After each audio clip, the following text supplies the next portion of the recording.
Hello, good evening. Sige topic se Manipuri optional analysis ko. Manipuri optional sa Kamaina. Yam khangbagi dinate, but ani kara khangzaro kara kang myan the share to sage. Manipuri optional sa Kamaina pagani. Manipuri optional yung previous year question the kari hangi and Manipuri optional yung syllabus na Kamaina to bano. 2024 gi Manipuri optional se the kari question hangi ge khoti ge du matang da happen ma'am don't come in and see videos semjakhibani ahamada Manipuri option in the previous year question neinajaba that yings adi question se kamaina appear to bane have the yings Manipuri option in se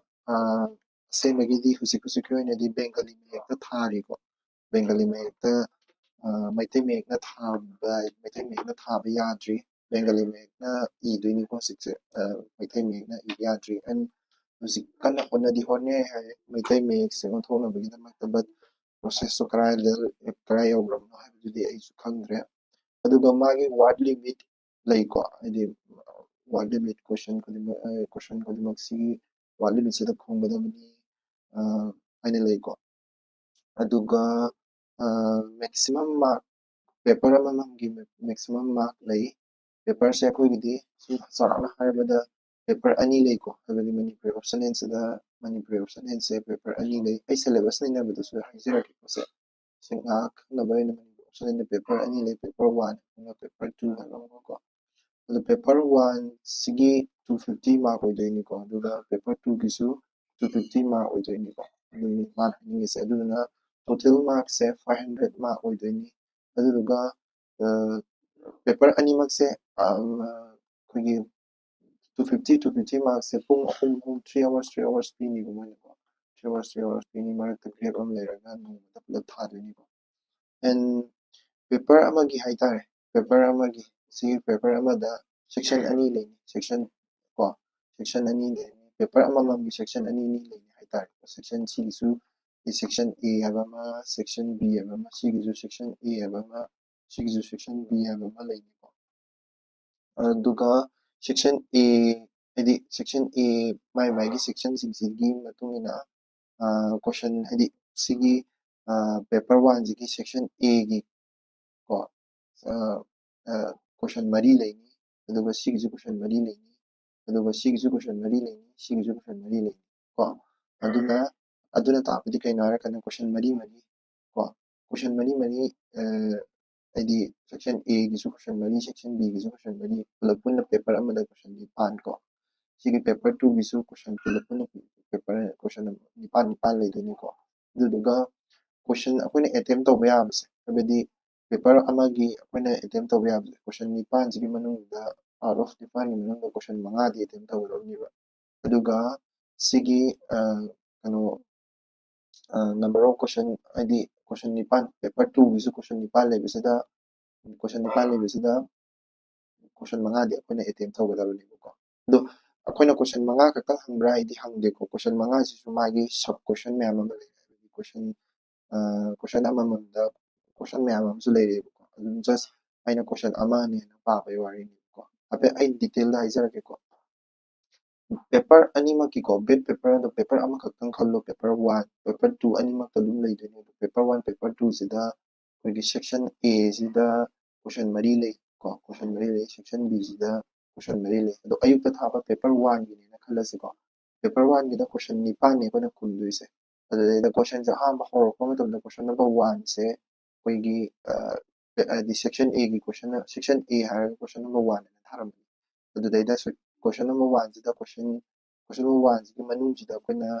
5 sub question lene question number 1 haraga row number 1 2 3 4 5 ko 5 question se 10 mark win lene habidi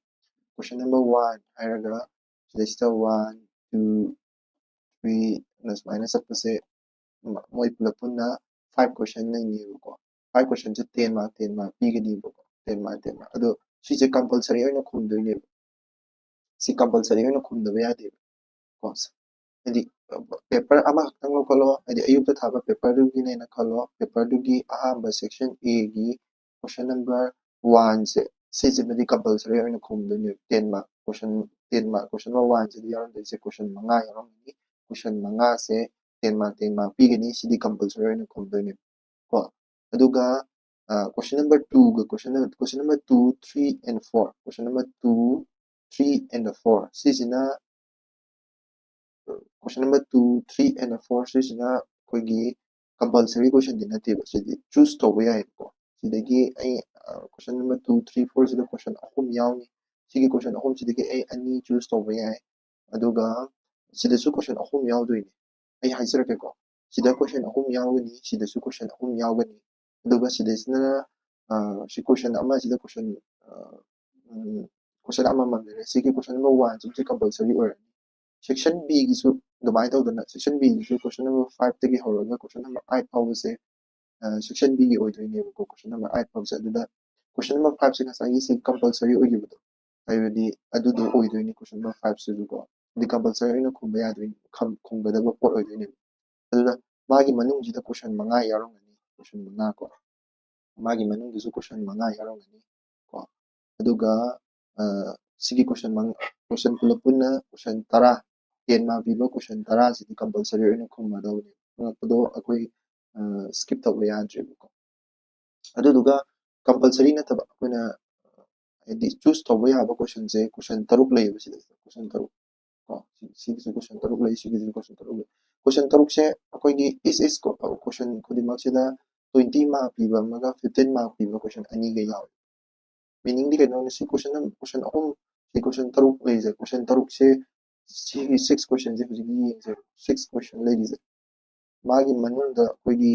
6 question khodimak sigi is question khodimak se akoigi roman number 1 2 3 and ahum thong khaidorakani question 3 sida aduda question amana 20 mark pigani aduga question ani mana 15 mark pigani ko 6 questions se kano section A gi dasu question ahum yawa question ahum yawa section B gi dasu question ahum yawa sigi 6 questions se sigi sidida ahum leire sidida ahum leire adu hariba question ahum se question hariba question taruk se sorry sigi question 3 questions ne sigi 3 questions ne question taruk se kadawge har kanda koigi question taruk se khongge haragadi manungda yaraba question ahum mak se loi khumdaba yade question taruk se khumdaini adu manungda lairaba question ahum mak se kolo adi 20 mark pibijinne 15 mark pibijinne 15 mark piba ani jinne du khumdaba yaroi and sigi 6 questions sida ngasai kaidawge harakanda 6 questions sida akoina question ko ngasai sigi question ama ani question 5 pula pun khumdaini 6 questions sida akoina question ahum khaktane khumdis 3 question bitagadi question 3 question khumge haragadi akoina kaidawge harakanda sidagi ani khanba yai ko sidagi ahum khangadabni dana sidagi question ahum pirammadudagi ani khanba yai ani khanba hai taragadi pulap punna akoi question taruk ti tawrani sidagi sub question taruk ko aduga sidagi ama khanba yai or sidagi ani khanlaga haragasu sidagi ani khanba yai sidagi ama khanba yai ulta chalasu yai ko aina khaningma mawongda khalasu yai but ꯑꯩꯈꯣꯏꯅ ꯇꯧꯗꯣꯏꯁꯦ ꯀꯣꯏꯁꯟ ꯑꯅꯤ ꯈꯟꯕꯗꯣ ꯑꯗꯨꯗꯨꯒꯤ ꯃꯅꯨꯡꯗ sub ꯀꯣꯏꯁꯟ ꯑꯩꯈꯣꯏꯒꯤ ꯔꯣꯃꯥꯟꯕ 1 2 3 ꯌꯥꯎꯔꯤꯗꯣ ꯑꯗꯨꯗꯤ ꯈꯨꯝꯒꯗꯕꯀꯣ ꯑꯗꯨꯗꯒꯤ ꯍꯦꯟꯅ ꯈꯟꯗꯣꯛꯄ ꯌꯥꯗꯕꯀꯣ ꯑꯗꯨꯗꯨꯅꯤꯀꯣ ꯍꯥꯏꯗꯤ ꯂꯩꯔꯤꯕ ꯃꯑꯣꯡꯁꯤꯐꯥꯎꯕꯀꯣ ꯔꯨꯜꯁꯤꯐꯥꯎꯕ ꯑꯃꯨꯛꯀ ꯍꯟꯅ ꯍꯥꯏꯖꯔꯒꯦꯀꯣ ꯄꯦꯄꯔ ꯑꯃꯃꯝꯗ ꯄꯦꯄꯔ ꯑꯃꯃꯝ ꯈꯨꯗꯤꯡꯒꯤ ꯑꯩꯈꯣꯏ ꯁꯦꯛꯁꯟ A ꯁꯦꯛꯁꯟ B ꯂꯩꯒꯅꯤꯀꯣ ꯁꯦꯛꯁꯟ A ꯒꯤ ꯀꯣꯏꯁꯟ 4 ꯂꯩꯒꯅꯤ ꯁꯦꯛꯁꯟ B ꯒꯤꯁꯨ ꯀꯣꯏꯁꯟ 4 ꯂꯩꯒꯅꯤ question 4 se question ahambagi first question number 1 aduga question section B gi question number 5 animak si compulsory oigani aduga animak ki compulsory oiga question gi oina question manga roman 1 roman 2 roman 3 10 ma piba ngata ko 10 ma piba ngata roman ko sumaina question 1 gi su 2 gi su 10 ma piba ngata question compulsory na khumdini ko sisu 10 ma piba question manga ko aduga sisima khumdokrani aduga question number 2 ne 3 ne 4 ne aduga question number 6 ne 7 ne 8 ne ꯍꯥꯏꯔꯤꯕ ꯀꯣꯏꯁꯟ ꯇꯔꯨꯛꯁꯦ ꯁꯤꯗꯒꯤ ꯑꯩꯈꯣꯏꯅ ꯀꯣꯏꯁꯟ ꯃꯉꯥ ꯈꯟꯗꯣꯏꯅꯦꯕ ꯀꯣꯏꯁꯟ ꯃꯉꯥ ꯈꯟꯕꯁꯤꯗ ꯁꯤꯗꯒꯤ ꯀꯣꯏꯁꯟ number 2 ꯁꯤꯒꯤ ꯍꯥꯏꯇꯥꯔꯦꯀꯣ ꯁꯤꯒꯤ 2ꯁꯤ ꯀꯣꯏꯁꯟ number 2, 3, 4 ꯁꯤꯗꯒꯤ ꯑꯅꯤ ꯈꯟꯒꯦ ꯍꯥꯏꯕ꯭ꯔꯥ ꯅꯠꯇ꯭ꯔꯒ ꯀꯣꯏꯁꯟ ꯅꯝꯕꯔ 6, 7, 8 ꯁꯤꯗꯒꯤ ꯑꯅꯤ ꯈꯟꯒꯦ ꯍꯥꯏꯕ꯭ꯔꯥ ꯑꯄꯥꯝꯕ ꯑꯃ ꯈꯜꯂꯒ ꯁꯣꯝ ꯅꯥꯀꯟꯗꯒꯤ ꯑꯅꯤ ꯈꯜꯂꯒ ꯁꯣꯝ ꯅꯥꯀꯟꯗꯒꯤ ꯑꯃ ꯈꯟꯕ ꯑꯃ ꯅꯠꯇ꯭ꯔꯒ ꯁꯣꯝ ꯅꯥꯀꯟꯗꯒꯤ ꯑꯃ ꯈꯜꯂꯒ ꯁꯣꯝ ꯅꯥꯀꯟꯗꯒꯤ ꯑꯅꯤ ꯈꯟꯕ ꯑꯃ ꯇꯧꯒꯦ ꯍꯥꯏꯔꯁꯨ ꯀꯩꯁꯨ ꯀꯥꯏꯗꯦ ꯕꯠ ꯑꯩꯅ ꯈꯜꯂꯤꯕ ꯀꯣꯏꯁꯟ ꯑꯅꯤꯗꯣ ꯑꯗꯨꯗꯨꯒꯤ ꯃꯥꯒꯤ ꯁꯕ ꯀꯣꯏꯁꯟ ꯍꯥꯏꯗꯤ ꯁꯕ ꯀꯣꯏꯁꯟ ꯃꯅꯨꯡꯗ ꯀꯣꯏꯁꯟꯗꯨꯒꯤ ꯃꯅꯨꯡꯗ ꯀꯣꯏꯁꯟ ꯑꯍꯨꯝ ꯌꯥꯎꯒꯅꯤ 20 ꯃꯥꯔꯛ ꯄꯤꯕ ꯑꯃꯅꯦ 15 ꯃꯥꯔꯛ ꯄꯤꯕ ꯑꯅꯤ ꯑꯃꯅꯦ ꯑꯗꯨꯗꯤ ꯀꯝꯄꯜꯁꯔꯤ ꯑꯣꯏꯅ ꯈꯨꯝꯗꯕ ꯌꯥꯗꯦꯕꯀꯣ ꯈꯜꯂꯤꯕ ꯀꯣꯏꯁꯟꯗꯨꯒꯤ 20 ꯃꯥꯔꯛ ꯄꯤꯕ ꯑꯃꯅꯦ 15 ꯃꯥꯔꯛ ꯑꯗꯨꯗꯤ ꯑꯅꯤꯗꯨꯝꯗꯤ ꯈꯨꯝꯗꯕ ꯌꯥꯗꯦꯕꯀꯣ ꯌꯥꯔꯅꯤꯅꯀꯣ ꯑꯗꯨꯒ ꯌꯦꯡꯕ ꯃꯇꯝꯗ ꯑꯩꯈꯣꯏ ꯁꯤꯂꯦꯕꯁ ꯑꯦꯅꯥꯂꯥꯏꯁꯤꯁ ꯈꯤꯇꯪ ꯇꯧꯔꯝꯁꯤ ꯁꯤꯂꯦꯕꯁꯁꯦ ꯑꯩꯈꯣꯏꯒꯤ ꯀꯩꯅꯣꯒꯤ ꯃꯥꯒꯤ ꯋꯦꯕꯁꯥꯏꯠꯇꯒꯤ ꯑꯗꯨꯝ ꯂꯧꯊꯣꯛꯆꯔꯛꯄꯅꯤꯀꯣ ꯁꯤꯂꯦꯕꯁꯁꯤꯗ ꯑꯩꯈꯣꯏꯒꯤ ꯃꯅꯤꯄꯨꯔꯒꯤ ꯍꯧꯖꯤꯛꯀꯤ ꯍꯥꯏꯔꯤꯕ ꯄꯦꯄꯔ 1 ꯄꯦꯄꯔ 2 ꯑꯅꯤ ꯑꯃ ꯂꯩꯕ ꯄꯦꯄꯔ 1 ꯍꯥꯏꯅ ꯅꯤꯡꯖꯔꯤ ꯄꯦꯄꯔ 1ꯒꯤ ꯉꯁꯥꯏꯒꯤ ꯄꯦꯄꯔ 1ꯒꯤ ꯁꯦꯛꯁꯟ ꯑꯦꯗ ꯌꯦꯡꯁꯤꯀꯣ ꯁꯦꯛꯁꯟ ꯑꯦꯗ ꯀꯔꯤ ꯌꯥꯎꯒꯦ ꯍꯥꯏꯔ ꯀꯥꯟꯗ ꯂꯦꯡꯒ꯭ꯋꯦꯖꯁꯤꯗ ꯑꯩꯈꯣꯏꯒꯤ general characteristic of Manipuri language and the history and its development ꯍꯥꯏꯕꯀꯣ general characteristics of language and history of its development ꯀꯣ ꯃꯅꯤꯄꯨꯔꯤ ꯂꯦꯡꯒ꯭ꯋꯦꯖꯀꯤ ꯃꯥꯒꯤ ꯀꯦꯔꯦꯛꯇꯔꯤꯁꯇꯤꯛ ꯑꯃꯁꯨꯡ ꯃꯥꯁꯤ ꯀꯃꯥꯏꯅ ꯆꯥꯎꯈꯠꯂꯛꯀꯦ ꯑꯣꯔ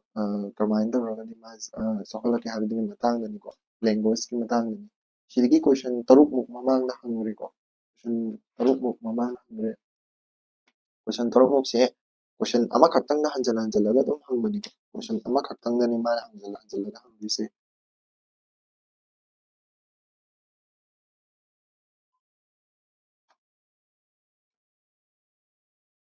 ꯀꯣꯏꯁꯟꯗꯨꯗꯤ ꯑꯩ ꯍꯥꯏꯖꯔꯛꯀꯦꯀꯣ ꯀꯣꯏꯁꯟ 3ꯃꯨꯛ ꯍꯪꯕꯁꯤꯗ ꯍꯟꯖꯜꯂꯒ ꯍꯪꯕ ꯀꯣꯏꯁꯟꯁꯤꯗ ꯑꯩꯈꯣꯏꯒꯤ ꯀꯣꯏꯁꯟ ꯑꯃꯈꯛ ꯑꯩ ꯍꯥꯏꯖꯔꯛꯀꯦ ꯃꯅꯤꯄꯨꯔꯤ ꯂꯣꯟꯒꯤ ꯍꯧꯔꯛꯄ ꯑꯃꯁꯨꯡ ꯆꯥꯎꯈꯠꯂꯛꯄꯒꯤ ꯃꯇꯥꯡꯗ ꯃꯔꯤꯛ ꯆꯨꯝꯅ ꯏꯌꯨ ꯍꯥꯏꯕꯁꯦ ꯁꯤꯒꯤ ꯄꯣꯠꯁꯤꯗꯒꯤ ꯍꯪꯗꯣꯏꯅꯦ general characteristic of Manipuri language and history of development ꯁꯤꯁꯦ ꯑꯗꯨꯝ ꯍꯪ ꯂꯩꯔꯦꯀꯣ ꯑꯗꯨꯗꯨꯅ ꯁꯤꯒꯤ ꯀꯣꯏꯁꯟꯁꯤꯒꯤ ꯑꯟꯁꯔ ꯈꯛꯇꯪ ꯄꯥꯔꯒ ꯑꯗꯨꯝ ꯌꯥꯔꯦ ꯑꯗꯒꯤ Manipuri language its importance and status among the Tibeto Burman language ꯁꯤꯁꯦ ꯌꯥꯝ ꯏꯝꯄꯣꯔꯇꯦꯟ ꯑꯣꯏꯀꯣ ꯍꯥꯏꯗꯤ ꯁꯤꯗꯩꯁꯤꯗ ꯀꯣꯏꯁꯟ 3ꯃꯨꯛ ꯍꯪꯈ꯭ꯔꯦ ꯑꯗꯨꯒ ꯁꯤꯒꯤ ꯏꯝꯄꯣꯔꯇꯦꯟꯁ ꯀꯔꯤ ꯀꯔꯥ ꯅꯩꯅꯕꯒꯤ ꯃꯇꯥꯡꯁꯤꯗ ꯀꯣꯏꯁꯟ ꯄꯨꯂꯞ ꯄꯨꯟꯅ almost 11 ꯀꯣꯏꯁꯟꯃꯨꯛ ꯍꯪꯉꯦꯕꯀꯣ its importance and status among the Tibetan language and of North East India ꯍꯥꯏꯕꯁꯤꯗꯀꯣ ꯁꯤꯁꯤꯅ ꯁꯤꯒꯤ ꯂꯦꯡꯒ꯭ꯋꯦꯖꯀꯤ ꯄꯔꯥꯒꯤ ꯑꯣꯏꯅꯗꯤ ꯁꯤꯁꯤꯅ ꯏꯝꯄꯣꯔꯇꯦꯟꯁꯦ ꯈ꯭ꯋꯥꯏ ꯏꯝꯄꯣꯔꯇꯦꯟ ꯑꯣꯏꯕ ꯄꯣꯠ ꯑꯣꯏꯗꯣꯏꯅꯤꯀꯣ ꯑꯗꯒꯤ recent development in the study of Manipuri language ꯁꯤꯗꯒꯤ ꯀꯣꯏꯁꯟ ꯑꯅꯤꯃꯨꯛ ꯈꯛꯇꯪ ꯍꯪꯉꯤꯀꯣ ꯑꯗꯨꯅ ꯀꯥ ꯍꯦꯟꯅ ꯏꯝꯄꯣꯔꯇꯦꯟ ꯑꯣꯏꯗꯦ ꯑꯗꯨꯒ evolution study of old Manipuri script ꯁꯤꯁꯨ ꯏꯝꯄꯣꯔꯇꯦꯟ ꯑꯗꯨꯝ ꯑꯣꯏ ꯃꯁꯤꯗꯒꯤ ꯀꯣꯏꯁꯟ ꯄꯨꯂꯞ ꯄꯨꯟꯅ 9ꯃꯨꯛ ꯍꯪꯈ꯭ꯔꯦꯀꯣ ꯑꯗꯨꯅ ꯇꯥꯛꯄꯗꯤ ꯑꯩꯈꯣꯏꯅ ꯇꯤꯕꯦꯇꯣ ꯕꯔꯃꯟ ꯂꯦꯡꯒ꯭ꯋꯦꯖꯅꯤ ꯍꯥꯏꯕꯗꯨꯒꯤ ꯃꯥꯒꯤ ꯀꯦꯔꯦꯛꯇꯔꯤꯁꯇꯤꯛ ꯑꯗꯒꯤ ꯃꯅꯤꯄꯨꯔꯤ ꯂꯦꯡꯒ꯭ꯋꯦꯖꯀꯤ ꯏꯝꯄꯣꯔꯇꯦꯟꯁ ꯀꯣ ꯁꯤꯁꯦ ꯃꯣꯏ ꯄꯥꯕ ꯌꯥꯝ ꯄꯥꯁꯟꯕ ꯑꯃ ꯗꯔꯀꯥꯔ ꯂꯩꯀꯣ ꯐꯣꯅꯣꯂꯣꯖꯤꯗ ꯑꯩꯈꯣꯏꯒꯤ significance ꯑꯦꯟड features of Manipuri ꯂꯦꯡꯒ꯭ꯋꯦꯖꯇ phonology ꯁꯤ ꯒ꯭ꯔꯥꯃꯥꯔꯁꯨ ꯍꯧꯔꯦꯀꯣ ꯁꯤꯗꯅ ꯃꯅꯤꯄꯨꯔꯤꯒꯤ ꯂꯦꯡꯒ꯭ꯋꯦꯖ ꯃꯅꯤꯄꯨꯔꯤ ꯑꯦꯁ ꯑ ꯂꯦꯡꯒ꯭ꯋꯦꯖ ꯑꯃ ꯑꯣꯏꯅꯀꯣ ꯑꯗꯨꯗꯨꯒ ꯁꯤꯗꯅ ꯒ꯭ꯔꯥꯃꯥꯔ ꯍꯧꯔꯛꯇꯣꯏꯅꯦꯀꯣ ꯒ꯭ꯔꯥꯃꯥꯔꯁꯤꯗ ꯑꯩꯈꯣꯏꯅ ꯐꯣꯅꯣꯂꯣꯖꯤ ꯍꯥꯏꯕ ꯑꯃ ꯃꯣꯔꯐꯣꯂꯣꯖꯤ ꯍꯥꯏꯕ ꯑꯃ ꯁꯤꯟꯇꯦꯛꯁ ꯍꯥꯏꯕ ꯑꯃ ꯑꯗꯨꯗ ꯇꯝꯗꯣꯏꯁꯦ ꯃꯣꯏ ꯃꯔꯤ ꯂꯩꯗꯣꯏꯅꯦ ꯑꯗꯣ ꯃꯣꯏ ꯑꯍꯨꯝ ꯈꯛꯇꯪ ꯇꯝꯃꯦꯀꯣ ꯐꯣꯅꯣꯂꯣꯖꯤ ꯃꯣꯔꯐꯣꯂꯣꯖꯤ ꯁꯤꯟꯇꯦꯛꯁ ꯐꯣꯅꯣꯂꯣꯖꯤꯗ ꯐꯣꯅꯤꯝꯁ ꯀꯣ ꯐꯣꯅꯤꯝꯁꯦ ꯀꯣꯏꯁꯟ 5ꯃꯨꯛ ꯍꯪꯉꯤ ꯑꯗꯨꯝ ꯀꯣ ꯐꯣꯅꯤꯝꯁ ꯁꯤꯗ ꯕꯣꯏꯜ ꯀꯟꯁꯣꯅꯦꯟ ꯖꯪꯁꯇꯔ ꯀꯔꯤ ꯀꯔꯥ ꯑꯗꯒꯤ consonant and the consonant cluster and cluster ꯀꯟꯁꯣꯅꯦꯟꯒꯤ ꯄꯔꯥꯗꯪꯗꯨꯗ ꯀꯣꯏꯁꯟ ꯌꯥꯝ ꯍꯪꯉꯤꯀꯣ ꯀꯣꯏꯁꯟ 9-10ꯃꯨꯛ ꯍꯪꯉꯤ ꯄꯨꯂꯞ ꯄꯨꯟꯅ ꯑꯩꯅ ꯁꯨꯝ ꯄꯥꯊꯣꯛꯆꯈꯤꯕꯗ ꯐꯣꯅꯤꯝꯁꯤꯗ ꯄꯨꯂꯞ ꯄꯨꯟꯅ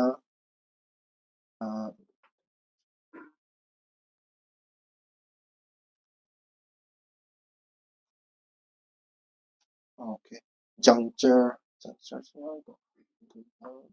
ओके कंसोनेंट क्लस्टर करी करा पुलप पुल्लगा तो सिदैसे हंगसे आई हाइजरकेको फोनिमदा वोवेल कंसोनेंट वे हंगको फोनिमदा फोनिम मसाजे हंगे फोनिम सिदैदे हाइजरके फोनिम मसाजेदा फोनिम मसाजेदा क्वेश्चन 5 अमु हंगी अदगी consonant cluster consonant juncture adagi consonant phoneme ko consonant gi parasidana consonant khatang gi parasida question 8 mo hangi ko adagi vowels khatang gi da question mari 11 vowels yam hangi ko question 11 juncture gi question macha amakhak yarame 2022 da ko question amakhak aduga juncture gi question ama adaga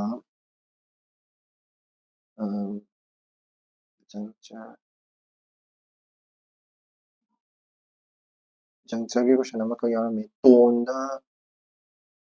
tone se question yam hangi ko tone se question 13 gum hangi 11 ko aduga ꯑꯗꯨꯃꯥꯏꯅ ꯇꯧꯗꯅ ꯑꯗꯒꯤ syllable ꯀꯣ syllableꯒꯤ ꯃꯥꯒꯤ structure ꯀꯔꯤ ꯀꯔꯥ ꯃꯌꯥꯝꯁꯤꯁꯨ syllableꯒꯤꯗꯁꯨ question ꯌꯥꯝ ꯍꯪꯉꯤꯀꯣ syllableꯁꯦ question 8 ꯃꯨꯛ ꯍꯪꯉꯤ ꯑꯗꯨ ꯑꯣꯏꯇꯥꯔꯒꯗꯤ ꯑꯩꯈꯣꯏꯅ ꯄꯥꯗꯣꯏꯁꯦ ꯑꯌꯥꯝꯕꯅ consonant cluster ꯀꯔꯤ ꯀꯔꯥ vowelꯒꯤ ꯂꯩꯐꯝ ꯀꯔꯤ ꯀꯔꯥ vowelꯒꯤ types ꯀꯔꯤ ꯀꯔꯥ ꯃꯌꯥꯝ toneꯁꯨ ꯈꯔ ꯑꯗꯨꯝ ꯄꯥꯕ ꯌꯥꯏꯀꯣ ꯑꯗꯒꯤ syllableꯁꯨ ꯄꯥꯕ ꯌꯥꯏ junctureꯁꯨ ꯑꯗꯨꯝ ꯄꯥꯁꯟꯕ ꯌꯥꯏ but phoneme ꯍꯧꯔꯛꯐꯝ phoneme type phoneme ꯂꯩꯅ ꯂꯩꯕꯒꯤ articulation ꯀꯔꯤ ꯀꯔꯥ ꯃꯌꯥꯝꯗꯨ ꯑꯗꯨꯝ ꯄꯥꯁꯟꯕꯗ ꯗꯔꯀꯥꯔ ꯂꯩꯀꯣ ꯑꯗꯨꯒ ꯀꯩꯅꯣꯗ morphologyꯗ ꯑꯃꯨꯛ ꯌꯦꯡꯁꯦ morphologyꯗ word class ꯑꯃꯁꯨꯡ ꯍꯥꯏꯗꯤ ꯁꯤꯒꯤ word class root and roots type ꯍꯥꯏꯇꯥꯔꯦꯀꯣ ꯁꯤꯗꯩꯁꯤꯗ question ꯄꯨꯂꯞ ꯄꯨꯟꯅ question 9 ꯃꯨꯛ ꯍꯪꯉꯤꯀꯣ ꯑꯗꯒꯤ affix ꯑꯗꯒꯤ prefix ꯀꯔꯤ ꯀꯔꯥ ꯃꯣꯏꯒꯤ types ꯃꯌꯥꯝ ꯑꯃꯁꯨ ꯂꯩ ꯁꯤ ꯃꯔꯤꯕꯨꯗꯤ ꯂꯣꯏ ꯂꯩꯅꯕꯅꯤ questionꯁꯦ ꯌꯥꯝ ꯀꯩꯅꯣ exactly ꯅꯠꯇꯦ ꯑꯩꯅ ꯍꯧꯖꯤꯛ question 9 ꯃꯨꯛ ꯍꯪꯉꯤ ꯑꯗꯒꯤ grammatical categories adagi kari kara kano tawba grammatical categories haitaragadi gender number person case tense mayam am lorisi ko grammatical category da gender person case haitare ko gender number person case ko sibox sida koi question pulapuna question 33 mo hangi ko aduga sigi tense and aspect sida question pulapuna taruk mo hangi process of compounding compound sandhi samas to process of compounding the question 8 mo hangi sida and syntax mo gi siko syntax what order se question yam hangde what order the question ahum mo thingai ko adagi type of sentence the simple complex compound ka amam to budu aduduni ko simple complex compound adagi simple sentence negative sentence affirmative sentence interrogative sentence mayam to budu adu question yam hangi ko pulapuna question se 16 mo hangi ko adagi yam hangi adagi phrase clause adagi kari kara phrase clause pulapuna moi kano se pulapuna punjala kanda 19 question mo hangi ko dai taragadi syntax tagi pulapuna question se phrase clause tagi ni yam hangi type of sentence 16 mo hangi what order di yam hangi 3 question mo katani hangi so matamda so aina haizaribsidagi adum yenga akoina phrase clause tagi adum hangbanina fasana prefix suffix ka suma mari leini ko aduna fasana hangi ko question se and grammar lore sida section B mu lai section B sidadi akoigi history literary history duni ko ariba matamgi mayai chamba matamgi anauba matamgi ko literary history sida ai tongana ai oina tongana khaidokjarake ko hadi mayamda ape haijarame ariba matamgi social culture background theme diction style ko adagi sisu social culture background theme diction style adagi change in theme diction style ko adu modern period folk kisu hangi ko Manipuri folk literature kisu religion folk tale folk song ballad proverb rhythm sigi literary history of Manipur is ai haizarake ko kari kari no yamana se ariba lyric sing da ko lyric sing haitare lyric ariba adi lyric ariba sing gi ko singi ꯑꯗꯣ ꯕꯦꯡꯒꯂꯤꯗ ꯏꯔꯦ ꯁꯣꯔꯤ ꯑꯩ ꯕꯦꯡꯒꯂꯤꯗ ꯏꯔꯕ ꯃꯩꯇꯩ ꯌꯥꯝ ꯌꯥꯎꯔꯝꯃꯦ ꯂꯥꯏꯔꯤꯛ ꯑꯔꯤꯕꯁꯤꯡꯒꯤꯀꯣ ꯑꯔꯤꯕ ꯂꯥꯏꯔꯤꯛꯁꯤꯡ ꯅꯣꯕꯦꯜꯁꯤꯡ ꯀꯔꯝꯕ novel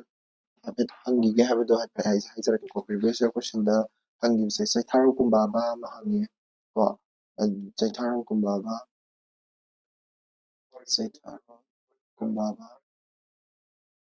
ꯀꯨꯝꯕꯥꯕꯥ ꯑꯗꯒꯤ ꯇꯨꯇꯦꯡꯂꯣꯟ ꯍꯪꯉꯤꯀꯣ ꯇꯨꯇꯦꯡꯂꯣꯟ ꯃꯃꯥꯡꯗ ꯇꯨꯇꯦꯡꯂꯣꯟꯁꯦ ꯍꯪꯈ꯭ꯔꯦ ꯆꯩꯊꯥꯔꯣ ꯀꯨꯝꯕꯥꯕꯥꯗꯤ ꯑꯅꯤꯔꯛ ꯍꯪꯈ꯭ꯔꯦꯀꯣ ꯑꯗꯒꯤ ꯁꯅꯥꯃꯍꯤ ꯂꯥꯏꯀꯟ ꯍꯪꯈ꯭ꯔꯦ ꯀꯣ ꯑꯗꯒꯤ ꯄꯥꯟꯊꯣꯏꯕꯤ ꯈꯣꯡꯒꯨꯜꯕꯨꯗꯤ ꯑꯗꯨꯝ ꯍꯪꯈ꯭ꯔꯦ ꯃꯃꯥꯡꯗꯁꯨ ꯀꯣ ꯀꯩꯅꯣꯗꯁꯨ ꯌꯥꯎꯔꯦ ꯑꯗꯒꯤ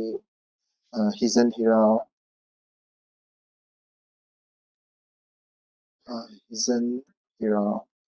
ꯀꯣ ꯑꯗꯒꯤ ꯏꯄꯣꯏꯔꯩꯇꯟ ꯈꯨꯟꯊꯣꯛ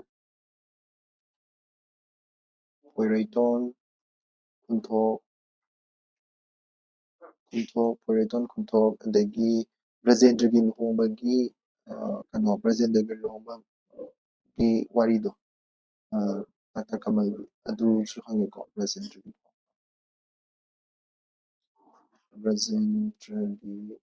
ꯂꯨꯍꯣꯡꯕ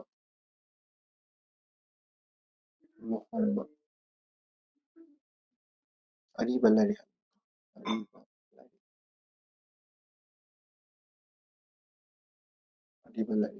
ꯑꯁꯤꯗꯩꯁꯤꯗ ꯍꯪꯉꯤꯁꯦ ꯑꯗꯒꯤ ꯏꯂꯤꯁꯥ ꯑꯃꯒꯤ ꯃꯍꯥꯎ ꯍꯪꯉꯦ ꯁꯚꯦꯟꯗ ꯏꯂꯤꯁꯥ ꯑꯃꯒꯤ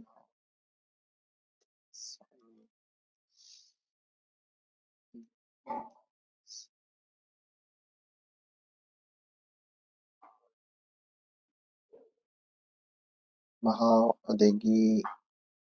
ꯍꯦꯛꯇ ꯄꯤꯁꯇꯣꯜ ꯑꯃꯗꯤ ꯀꯣꯟꯗꯥꯂꯦ ꯑꯃꯁꯨꯡ ꯀꯨꯟꯗꯥꯂꯦ ꯑꯇꯣꯞꯄ ꯍꯟꯖꯟꯕ ꯍꯥꯏꯇꯥꯔꯦꯀꯣ ꯄꯦꯄꯔ 2ꯗ ꯌꯥꯎꯕ ꯄꯦꯄꯔ 1ꯒꯤ ꯁꯤꯗꯤ ꯇꯣꯉꯥꯟꯅ ꯑꯦꯛꯁꯇ꯭ꯔꯥ ꯄꯥꯖꯕ ꯉꯥꯛꯇꯅꯤ ꯄꯦꯄꯔ 2ꯗꯒꯤ ꯍꯟꯖꯜꯂꯛꯄ ꯍꯥꯏꯗꯤ ꯑꯩꯈꯣꯏꯒꯤ ꯄꯥꯟꯊꯣꯏꯕꯤ ꯈꯣꯡꯒꯨꯜ ꯀꯩꯅꯣꯒꯤ ꯅꯨꯃꯤꯠ ꯀꯥꯞꯄ ꯀꯥꯏꯁꯦ ꯑꯗꯨꯝ ꯍꯟꯖꯜꯂꯦꯕ ꯁꯤꯗꯤ ꯄꯦꯄꯔ 2ꯗꯁꯨ ꯌꯥꯎꯔꯦ ꯄꯦꯄꯔ 1ꯗꯁꯨ ꯑꯗꯨꯝ ꯍꯪꯉꯤꯀꯣ ꯄꯦꯄꯔ 2ꯗꯁꯨ ꯌꯥꯎꯈꯤꯕ ꯄꯣꯔꯥꯅꯤꯅ ꯑꯔꯤꯕ ꯂꯥꯏꯔꯤꯛꯁꯤꯡꯅꯤꯀꯣ ꯁꯤꯁꯤꯅ ꯑꯗꯒꯤ ꯁꯤꯒꯨꯝꯕ ꯀꯣꯏꯁꯟ ꯈꯔ ꯑꯗꯨꯝ ꯍꯪꯉꯤ ꯑꯦꯟ ꯀꯩꯅꯣꯗ ꯑꯩꯈꯣꯏꯒꯤ ꯁꯤꯂꯦꯕꯁꯇ ꯂꯤꯇꯔꯦꯔꯤ ꯍꯤꯁꯇ꯭ꯔꯤ ꯁꯤꯒꯤ ꯑꯥꯔꯂꯤ ꯄꯦꯔꯠꯁꯤꯗ ꯀꯣꯏꯁꯟ ꯌꯥꯝ ꯍꯪꯗꯦ ꯀꯣꯏꯁꯟ 5 ꯀꯣꯏꯁꯟꯃꯨꯛ ꯈꯛꯇꯪ ꯍꯪꯉꯤꯀꯣ ꯂꯥꯏꯔꯤꯛꯁꯤꯡ ꯅꯠꯇꯕꯤꯗꯀꯣ 5 ꯀꯣꯏꯁꯟꯃꯨꯛ ꯍꯪꯉꯤ ꯑꯦꯟ ꯂꯥꯏꯔꯤꯛꯁꯤꯡꯗꯨꯒꯤꯗꯤ ꯂꯥꯏꯔꯤꯛꯁꯤꯡꯒꯤ ꯂꯩꯖꯈ꯭ꯔꯦꯗꯅꯀꯣ ꯑꯗꯨꯒ ꯃꯦꯗꯤꯦꯕꯜꯁꯦ ꯌꯥꯝ ꯍꯪꯉꯤꯀꯣ ꯃꯦꯗꯤꯦꯕꯜꯁꯤꯗ ꯀꯣꯏꯁꯟ 20 ꯀꯣꯏꯁꯟꯃꯨꯛ ꯂꯥꯛꯈ꯭ꯔꯦ ꯃꯃꯥꯡ ꯍꯥꯏꯁꯦ ꯑꯩꯅ ꯀꯣꯏꯁꯟꯁꯦ ꯅꯩꯅꯔꯤꯁꯦ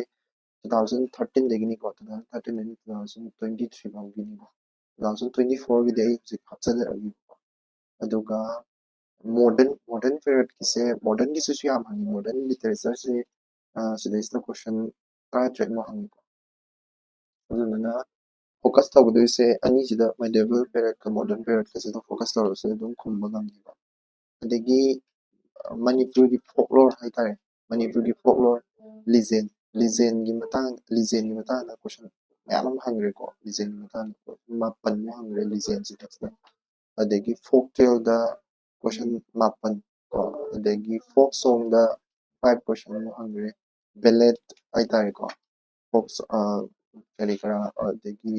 ꯐꯣꯛ ꯕꯦꯂꯦꯠ ꯍꯥꯏꯇꯥꯔꯦ ꯐꯣꯛ ꯕꯦꯂꯦꯠꯁꯤꯗ ꯀꯣꯏꯁꯟ 7 ꯑꯃꯨꯛ ꯍꯪꯈ꯭ꯔꯦ ꯄ꯭ꯔꯣꯚꯥꯕ ꯄꯥꯎꯈꯣꯡ ꯄꯥꯎꯔꯧ ꯍꯥꯏꯇꯥꯔꯦꯀꯣ ꯄ꯭ꯔꯣꯚꯥꯕ ꯑꯦꯟ ꯔꯤꯗꯜꯗ ꯀꯣꯏꯁꯟꯁꯤ ꯄꯨꯂꯞ ꯄꯨꯟꯅ 10 ꯑꯃꯨꯛ ꯍꯪꯈ꯭ꯔꯦ ꯑꯦꯟ ꯑꯗꯨ ꯂꯩꯔꯦꯀꯣ ꯑꯗꯒꯤ ꯑꯦꯁꯄꯦꯛꯁꯦ ꯑꯃꯨꯛ ꯂꯥꯛꯁꯦ ꯑꯦꯁꯄꯦꯛ ꯑꯣꯐ ꯃꯅꯤꯄꯨꯔꯤ ꯀꯜꯆꯔꯗ ꯄ꯭ꯔꯤ ꯍꯤꯟꯗꯨ ꯃꯅꯤꯄꯨꯔꯤ ꯐꯦꯠ ꯀꯣ ꯄ꯭ꯔꯤ ꯍꯤꯟꯗꯨ ꯃꯅꯤꯄꯨꯔꯤ ꯐꯦꯠꯁꯤꯗ ꯀꯣꯏꯁꯟ 3 ꯂꯥꯛꯈ꯭ꯔꯦ ꯍꯤꯟꯗꯨ ꯂꯥꯛꯇ꯭ꯔꯤꯉꯩ ꯃꯇꯝꯒꯤ ꯐꯦꯠ ꯃꯅꯤꯄꯨꯔꯤꯒꯤ ꯂꯩꯔꯝꯕ ꯑꯗꯒꯤ ꯑꯦꯗꯚꯥꯟꯁ ꯑꯣꯐ ꯍꯤꯟꯗꯨꯏꯖꯝ ꯂꯥꯛꯄꯗꯒꯤ ꯀꯔꯤ ꯆꯦꯟꯖ ꯂꯥꯛꯄ ꯑꯗꯨꯒꯤ ꯃꯇꯥꯡꯗ ꯀꯣꯏꯁꯟ ꯁꯤꯗꯩꯁꯤꯗ ꯀꯣꯏꯁꯟ 3 ꯍꯪꯉꯤꯀꯣ ꯑꯗꯒꯤ ꯄꯔꯐꯣꯔꯃꯤꯡ ꯑꯥꯔꯠꯁ ꯂꯥꯏ ꯍꯔꯥꯎꯕ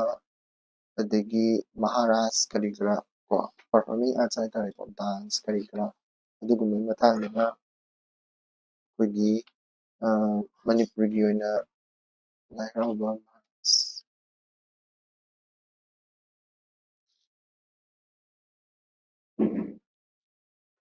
performing arts jagoi rasta question yam hangi jagoi ras ka lai harau ba lai harau da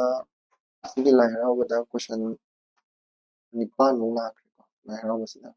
dagi sigi jagoi ras maharas se sidana question tara mu lakre ko adagi indigenous game sigi sagol kangsai kari kara mayam layris sigi sagol kangsai adagi khong kangsai ka si adum hanjalli ko hadi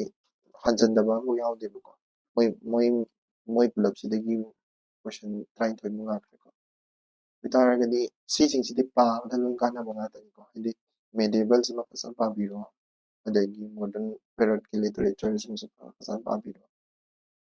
adagi folklore sisu fazana dum pabe ai ko almost 9 9 5 7 10 ko aduga adagi aspect of Manipuri culture dasu fazana dum pabe ai aspect of Manipuri adum si chapter sidi fazana dum broadly dum pabe dum mag yam what pa yam amodoini ko and paper 2 gi mulas paper 2 da kari kari hange sida paper 2 gi section A gi sarukta all ga medieval Manipuri literature ga anis di anisigi mulak sige ko all adagi all Manipuri literature da moi mari yawi ko like mari numit kapa adagi thawan thaba hiran nautingkol phamba kaba and panthoibi kongul ko hairibisingse si all Manipuri literature sidi yam important oiba topic oideni ko all Manipuri literature thawan di numit kapa gi sahana ai haisarake numit kapa da question kyam hange do numit kapa se question pulap punna 2000 se ai hujik hatmoka sa haisage 2013 dagina 2023 fau gi ne ko sahi tara gi question ne ko nainari se numit kapa da hange question se pulap punna question kun no hange ko sida ayamana question kun trimpan dumai hangmo ngatani ko adon numit kapa da hange question se numit kapa da hangmo question se ai haisarake numit kapa numit kapa haisida hange question se ayamana hangi se koigi tahiring ahanba ko tahiring ahanba hatkibagi maramse yam hangi ko tahiring ahanba tahiring ahanba hat ko hatkibagi maramse ko maram sida question ji yam hangi ko sida question 4 times ko hangi do yam hangi ko adagi haunu sakhanu gi charitra sisu fazana hangi ko haunu sakhanu gi charitra sakhan charitra ko sisu yam hangi sisu dum 2 times ko thengnagre hangba adagi ay lan hobui matangdasu hangi ko revolution tawbagi matangdasu hangi adagi nungjeng pabagi haidi charitra nungjeng pabagi charitra sisu hangi ko mazu hangi adagi moi allegory gi matangdasu yam hangi ko allegory gi matangdasu hangi aduna adum sigumba sigi topic singse adum paraga sigi topic sigi manungda question adum semaga adum paraga adum yani ko adagi numit kapa lere sida thawan thaba hiran gi mahazar ko thawan thaba hiran sidana koigi thawan thaba hiran sidadi question pulap na 22 mo hangi and 22 mo hangba sida quite important oina hangi si thawan thaba gi mahazar ko thawan thaba thawan thaba thawan thaba thawan thaba hiran gi thawan thaba gi charitra se yam hangi ko character analysis of thawan thaba gi charitra thawan thaba gi charitra thawan thaba gi charitra se maram na miyam hangi adagi mai laman khombagi se ꯌꯥꯎꯋꯤꯗꯅꯀꯣ ꯍꯥꯏꯗꯤ ꯈꯨꯃꯟꯒꯤ ꯍꯥꯏꯗꯤ ꯈꯨꯃꯟꯅ ꯅꯤꯡꯊꯧꯅ ꯂꯃꯟ ꯈꯨꯝꯃꯛꯄꯒꯤ ꯃꯇꯥꯡꯗꯁꯨ ꯌꯥꯎꯋꯤꯗꯅꯀꯣ ꯑꯗꯨꯒꯤ ꯃꯇꯥꯡꯗꯁꯨ ꯍꯥꯏꯗꯤ ꯌꯥꯝ ꯍꯪꯉꯦꯕꯀꯣ ꯂꯃꯟ ꯈꯨꯝꯕꯒꯤ ꯃꯔꯝꯁꯦ ꯂꯃꯟ ꯈꯨꯝꯕꯒꯤ ꯑꯗꯨ ꯃꯌꯥꯝ ꯌꯥꯎꯋꯤꯗꯅ ꯈꯨꯝꯅꯤꯡꯕ ꯂꯃꯟ ꯈꯨꯝꯅꯕꯒꯤ ꯇꯧꯕ ꯈꯣꯠꯄ ꯃꯌꯥꯝ ꯌꯥꯎꯋꯤ ꯈꯨꯝꯅꯤꯡꯕꯒꯤ ꯃꯔꯝ ꯀꯣ ꯑꯗꯒꯤ ꯂꯤꯡꯖꯦꯜ ꯈꯥꯕꯀꯣ ꯑꯗꯨ ꯃꯌꯥꯝꯁꯨ ꯂꯤꯡꯖꯦꯜ ꯈꯥꯕ ꯑꯗꯒꯤ ꯄꯦꯇ꯭ꯔꯥꯏꯀꯤꯒꯤ ꯃꯇꯥꯡꯗꯁꯨ ꯍꯪꯉꯤꯀꯣ ꯄꯦꯇ꯭ꯔꯥꯏꯀꯤꯒꯤ ꯃꯇꯥꯡꯗꯁꯨ ꯍꯪꯉꯤ ꯍꯥꯏꯗꯤ ꯅꯨꯄꯥ ꯂꯤꯡꯕ ꯁꯃꯥꯖꯀꯤ ꯃꯇꯥꯡꯗꯁꯨ ꯌꯥꯝ ꯍꯪꯉꯤꯀꯣ ꯃꯥꯁꯦ ꯑꯦꯟ ꯃꯆꯥꯅꯨꯄꯤ ꯍꯥꯏꯗꯤ ꯃꯆꯥꯅꯨꯄꯤꯁꯤꯕꯨ ꯍꯥꯏꯗꯤ ꯑꯩꯈꯣꯏꯒꯤ ꯂꯝ ꯀꯩꯅꯣ ꯄꯣꯠ ꯆꯩꯒꯤ ꯇꯥꯏꯞꯇꯒ ꯈꯟꯕ ꯍꯥꯏꯗꯤ ꯃꯆꯥꯅꯨꯄꯤꯒꯤ ꯃꯃꯜ ꯂꯩꯇꯕꯒꯤ ꯃꯆꯥꯅꯨꯄꯤꯕꯨ ꯃꯃꯜ ꯂꯩꯇꯅ ꯈꯟꯅꯕꯒꯤ ꯃꯇꯝꯗꯨꯒꯤ ꯆꯠꯅꯕꯤꯗꯣ ꯑꯗꯨꯒꯤ ꯃꯇꯥꯡꯗꯁꯨ ꯀꯣ ꯊꯋꯥꯏ ꯄꯥꯟꯗꯕ ꯄꯣꯠꯀꯨꯝ ꯈꯟꯅꯕꯒꯤꯀꯣ ꯑꯗꯨꯒꯤ ꯃꯇꯥꯡꯗꯁꯨ ꯍꯪꯕꯅꯤ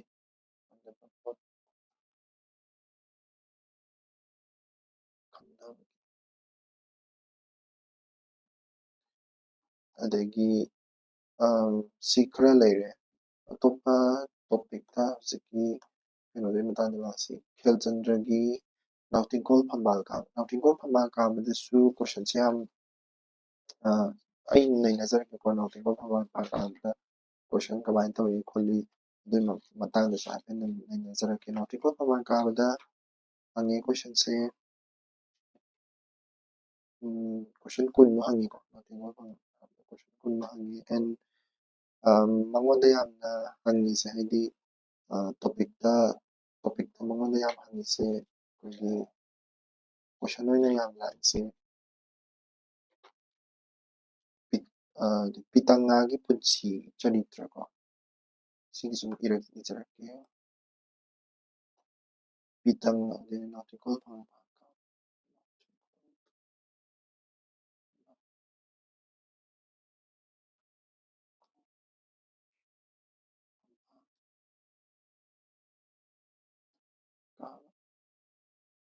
ꯅꯥꯎꯇꯤꯡꯈꯣꯜ ꯐꯝꯕꯥꯜ ꯀꯥꯕꯒꯤ ꯃꯇꯥꯡꯗ ꯄꯤꯇꯪꯉꯥꯒꯤ ꯃꯇꯥꯡꯗ ꯌꯥꯝ ꯍꯪꯉꯤꯀꯣ ꯄꯤꯇꯪꯉꯥꯒꯤ ꯃꯇꯥꯡꯗ ꯌꯥꯝ ꯍꯪꯉꯤ ꯑꯗꯒꯤ ꯐꯝꯕꯥꯜ ꯀꯥꯕꯒꯤ ꯊꯧꯁꯤꯜꯗꯨꯁꯨ ꯌꯥꯝ ꯍꯪꯉꯤꯀꯣ ꯐꯝꯕꯥꯜ ꯀꯥꯕꯒꯤ ꯊꯧꯁꯤꯜ ꯃꯣꯏ ꯇꯧꯕꯒꯤ ꯃꯇꯥꯡꯗꯀꯣ ꯑꯗꯒꯤ ꯑꯗꯒꯤ ꯁꯤꯒꯤ ꯃꯥꯒꯤ ꯅꯥꯎꯇꯤꯡꯈꯣꯡ ꯍꯥꯏꯇꯥꯔꯦꯀꯣ ꯍꯣꯡꯅꯦꯝ ꯃꯤꯑꯣꯏ ꯀꯣ ꯍꯣꯡꯅꯦꯝ ꯃꯤꯑꯣꯏꯁꯤꯒ ꯄꯤꯇꯪꯉꯥꯒ ꯀꯥꯏꯅꯕꯒꯤ ꯃꯇꯥꯡꯗꯁꯨ ꯌꯥꯝ ꯍꯪꯉꯤꯀꯣ ꯍꯥꯏꯕꯗꯤ ꯍꯣꯡꯅꯦꯝ ꯃꯤꯑꯣꯏ ꯑꯃꯁꯨꯡ ꯄꯤꯇꯪꯉꯥ ꯀꯣ ꯄꯤꯇꯪꯉꯥ ꯀꯥꯏꯅꯕꯒꯤ ꯃꯇꯥꯡꯗꯁꯨ ꯑꯅꯤꯃꯛ ꯍꯥꯏꯗꯤ ꯀꯩꯅꯣꯒꯤ ꯅꯤꯡꯊꯧ ꯐꯝꯕꯥꯜ ꯀꯥꯕꯒꯤ ꯃꯇꯥꯡꯗꯨꯅꯤ ꯑꯗꯒꯤ ꯃꯣꯏꯅ ꯀꯩꯅꯣꯗꯒꯤ ꯆꯦꯜꯂꯛꯄ ꯄꯤꯇꯪꯉꯥꯅ ꯑꯩꯈꯣꯏꯒꯤ ꯀꯩꯅꯣꯅꯦ ꯍꯣꯡꯅꯦꯝ ꯃꯤꯑꯣꯏꯕꯨ ꯄꯤꯇꯪꯉꯥꯅ ꯂꯣꯟꯅ ꯁꯦꯜꯂꯣꯏ ꯀꯩꯅꯣꯗꯒꯤ ꯊꯥꯗꯣꯔꯛꯄꯗꯣ ꯑꯗꯨꯒꯤ ꯃꯇꯥꯡꯗꯨꯁꯨ ꯍꯪꯉꯤꯀꯣ ꯀꯥꯏꯅꯕꯒꯤ ꯃꯇꯥꯡ ꯑꯗꯒꯤ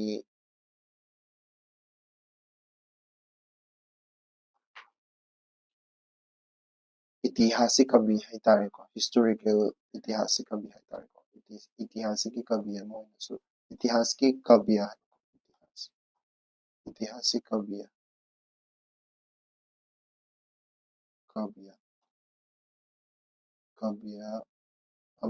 ꯑꯃꯒꯤ ꯑꯣꯏꯅꯁꯨ ꯍꯪꯕꯀꯣ ꯉꯁꯥꯏꯒꯤ ꯁꯃꯥꯖ ꯁꯪꯁꯀ꯭ꯔꯤꯇꯤꯒꯤ ꯃꯇꯥꯡꯗꯁꯨ ꯍꯪꯉꯤꯀꯣ ꯁꯃꯥꯖ ꯁꯪꯁꯀ꯭ꯔꯤꯇꯤ ꯃꯇꯝꯗꯨꯒꯤ ꯁꯃꯥꯖ ꯑꯃꯁꯨꯡ ꯁꯪꯁꯀ꯭ꯔꯤꯇꯤ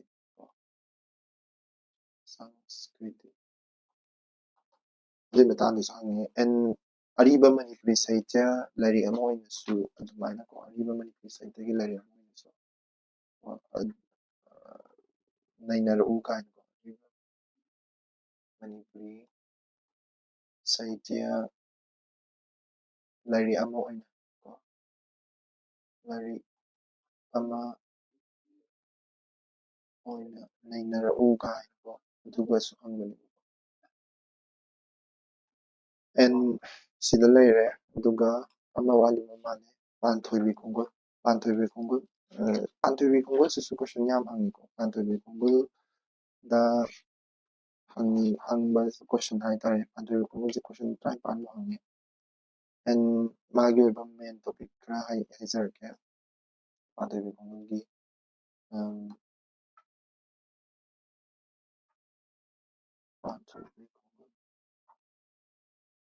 ꯄꯥꯟꯊꯣꯏꯕꯤ ꯈꯣꯡꯒꯨꯜ ꯄꯥꯟꯊꯣꯏꯕꯤ ꯈꯣꯡꯒꯨꯜꯗ ꯍꯪꯉꯤꯁꯦ ꯑꯩꯈꯣꯏꯒꯤ ꯂꯥꯏ ꯑꯣꯏꯅ ꯂꯥꯠꯈꯤꯕꯒꯤ ꯃꯔꯝꯁꯦ ꯌꯥꯝ ꯍꯪꯉꯤꯀꯣ ꯄꯥꯟꯊꯣꯏꯕꯤꯁꯦ ꯂꯥꯏ ꯑꯣꯏꯅ ꯂꯥꯠꯈꯤꯕꯒꯤ ꯃꯔꯝ ꯍꯥꯏꯇꯥꯔꯦꯀꯣ ꯂꯥꯠꯈꯤꯕꯒꯤ ꯃꯔꯝ ꯀꯣ ꯑꯗꯒꯤ ꯄꯥꯟꯊꯣꯏꯕꯤꯒꯤ ꯆꯔꯤꯇ꯭ꯔꯁꯤꯁꯨ ꯌꯥꯝ ꯍꯪꯉꯤꯀꯣ ꯄꯥꯟꯊꯣꯏꯕꯤꯒꯤ ꯆꯔꯤꯇ꯭ꯔ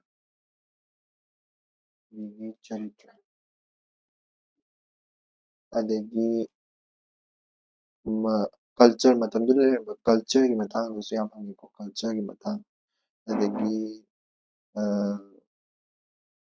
ꯑꯗꯒꯤ ꯄꯥꯟꯊꯣꯏꯕꯤ ꯈꯣꯡꯒꯨꯜꯗ ꯃꯥꯒꯤ ꯁꯃꯥꯖ ꯁꯪꯁꯀ꯭ꯔꯤꯇꯤꯒꯤ ꯃꯇꯥꯡꯗꯁꯨ ꯌꯥꯝ ꯍꯪꯉꯤ ꯁꯃꯥꯖ ꯁꯪꯁꯀ꯭ꯔꯤꯇꯤ ꯁꯤ ꯌꯥꯝ ꯍꯟꯖꯟ ꯍꯟꯖꯟ ꯍꯪꯕ ꯇꯣꯄꯤꯛꯇꯨꯅꯤ ꯀꯣ ꯑꯗꯨꯗꯨꯅꯤ ꯑꯩꯅ ꯄꯟꯖꯔꯝꯃꯤꯁꯦꯀꯣ ꯑꯗꯒꯤ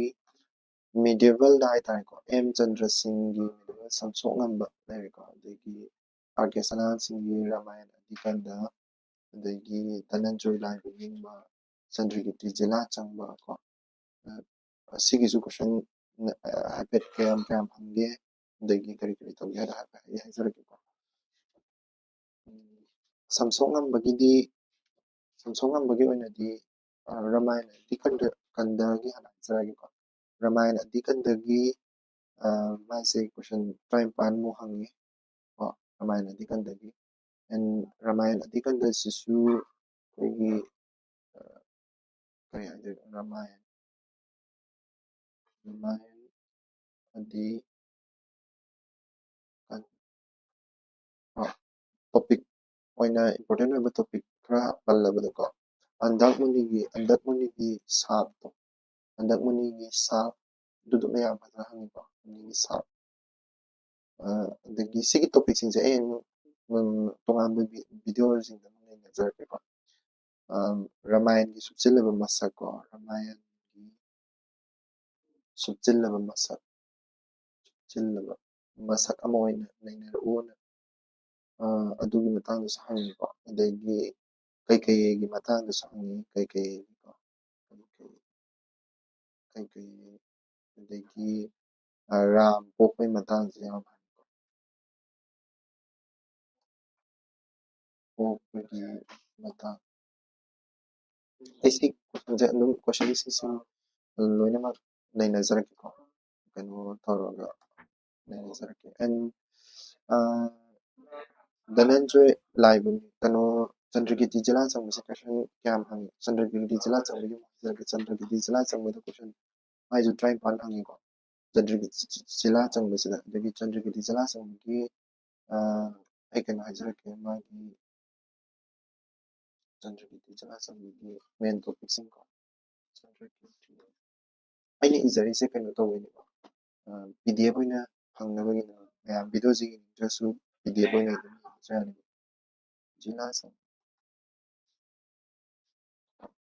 ꯖꯤꯂꯥ ꯆꯪꯕ ꯆꯟꯗ꯭ꯔꯀꯤꯔꯇꯤ ꯖꯤꯂꯥ ꯆꯪꯕ ꯁꯤꯗꯩꯁꯤꯗ ꯃꯥꯏꯕꯝ ꯇꯔꯥꯃꯥꯁꯨꯒꯤ ꯃꯇꯥꯡꯁꯦ ꯃꯌꯥꯝ ꯍꯪꯉꯤꯀꯣ ꯃꯥꯏꯕꯝ ꯇꯝꯔꯥ ꯁꯤꯡꯒꯤ ꯃꯇꯥꯡꯗ ꯀꯣꯏꯁꯟ ꯌꯥꯝ ꯍꯪꯉꯤ ꯃꯥꯒꯤ ꯃꯇꯥꯡꯗꯀꯣ ꯑꯗꯒꯤ ꯂꯩꯉꯥꯛꯂꯣꯟꯒꯤ ꯃꯇꯥꯡꯗꯁꯨ ꯌꯥꯝ ꯍꯪꯉꯤꯀꯣ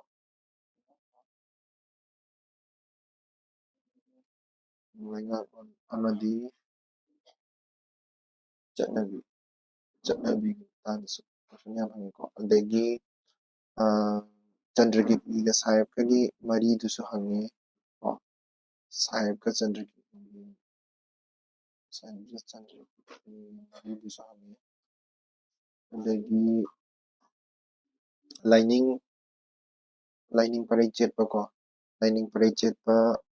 ꯑꯃ ꯑꯣꯏꯅꯁꯨ ꯍꯪꯉꯤꯀꯣ ꯂꯥꯏꯅꯤꯡ ꯄꯔꯩ ꯆꯦꯠꯄ ꯆꯟꯗ꯭ꯔꯀꯤꯔꯇꯤꯁꯦꯀꯣ ꯃꯥ ꯂꯥꯏ ꯈꯨꯔꯨꯝꯕ ꯈꯣꯠꯄ ꯌꯥꯝ ꯇꯧꯋꯤꯗꯅꯀꯣ ꯃꯔꯩ ꯆꯦꯠꯄ ꯑꯃ ꯑꯣꯏꯅ ꯎꯕꯒꯤ ꯃꯇꯥꯡꯗꯁꯨ ꯍꯪꯉꯦ 5ꯇ ꯂꯥꯏꯁꯪ ꯌꯥꯇ꯭ꯔꯥꯒꯤ ꯃꯇꯥꯡꯗꯁꯨ ꯍꯪꯉꯦꯀꯣ ꯂꯥꯏꯁꯪ ꯌꯥꯇ꯭ꯔꯥ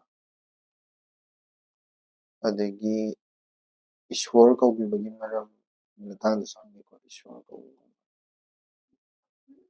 ꯀꯧꯈꯤꯕꯒꯤ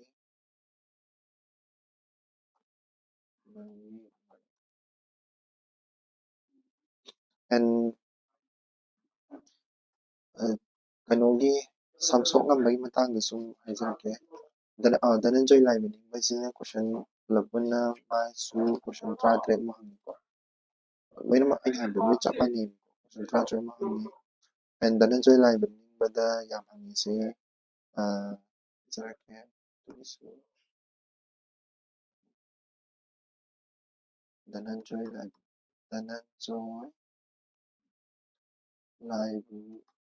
ꯅꯤꯡꯕ ꯙꯅꯟꯖꯣꯏ ꯂꯥꯏꯕ ꯅꯤꯡꯕꯒꯤꯗꯤ ꯑꯩꯈꯣꯏꯒꯤ ꯃꯤꯑꯣꯏꯕ ꯃꯁꯤꯒꯤ ꯀꯩꯅꯣꯁꯤꯅ ꯃꯤꯑꯣꯏꯕꯗ ꯄꯤꯕ ꯄꯥꯎꯖꯦꯜꯗꯣ ꯃꯤꯑꯣꯏꯕꯗ ꯄꯤꯕ ꯄꯥꯎꯖꯦꯜ ꯑꯗꯒꯤ ꯂꯩꯃ ꯄꯥꯟꯨꯒꯤ ꯆꯔꯤꯇ꯭ꯔ ꯂꯩꯃ